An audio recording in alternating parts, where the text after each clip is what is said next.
Hey, what's happening? I'm Claudio, and today I'm going to be building a base for a new kitchen table. If you want to see what I did, stick around. Let's make it now. I picked up some redwood at a local lumberyard for a great price. I cut this 4x4 into a couple equal sections. I would be using a lap joint, so I marked out the sections I would need to notch out. I also scribed a line to remove the middle sections. For a decorative look, I marked where I would round the ends as well. My table saw blade can't cut the entire 4x4 in one pass. I lowered the blade just above halfway to make 2 passes. To make the necessary plunge cuts, I removed the riving knife and replaced the insert. I lined up the cut and very carefully plunged down on one side, slowly cutting and then pulling out. I made the cross cuts using the table saw sled by slowly approaching the line.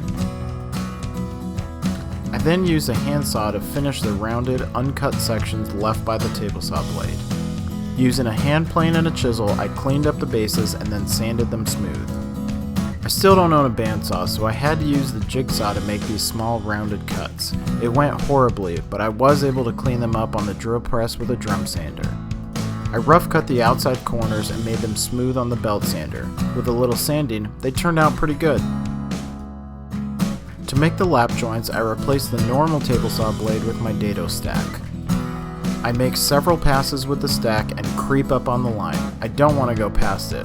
Once I'm at the correct depth, I can now notch out the rest of the wood between the lines.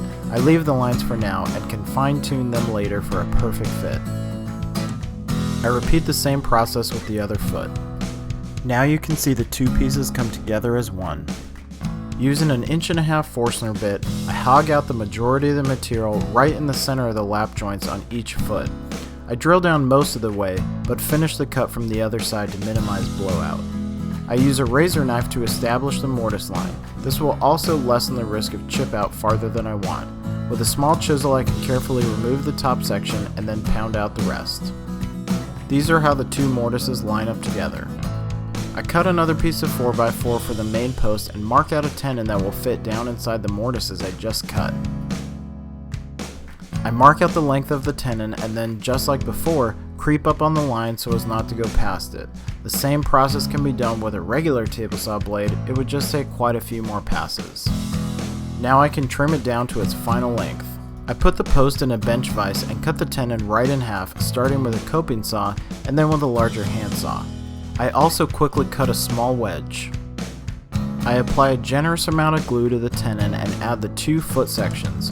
Once in place, I hammer the wedge down into the tenon, locking everything in place. I cut 2 equal lengths of 1x4 and then miter the edges to 45 degrees. At the table saw, I rip both edges just to clean them up. Just like the first set of lap joints, I use the dado stack to first creep up on the line and then remove material from one line to the other. Once they're both cut, the joint comes together nicely. I apply glue to the top of the post and attach the 2 sections of the top support with brad nails. This is the main structure of the base. To add a little style, I use some 2x2 redwood and cut 8 pieces with 45-degree edges on the miter saw. I sand them smooth and begin attaching them to the base with glue and brad nails. I use a combination square to lay out the pieces before attaching them permanently. The center of the post gets a little detail using the same 2x2 redwood. I'll be painting the base, so I use some joint compound to cover up any imperfections. I also sand the bottom of the post where the wedge is holding the tenon in place. Using some dark walnut stain, I apply a coat to all the edges of the base. It will get a white paint job, but sand it back for a worn look.